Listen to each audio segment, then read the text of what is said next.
Consistency is more important than perfection. Are you willing to do the same thing, the same tedious thing each and every day to achieve massive success, to achieve next level results? So your problem is, sometimes you get bored with the fundamentals and you want to change it up. You want to switch it up. The true champions, the true winners, the true greats, they master the art of fundamentals by consistently taking action, the same mundane action each and every day.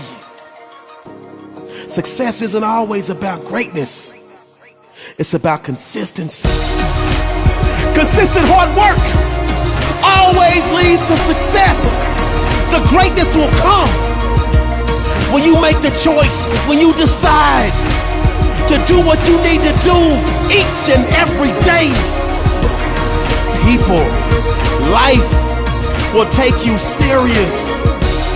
Consistency always leads to excellence. Whatever you do in life, always be consistent, because we become what we want to be by consistently being what we want to become.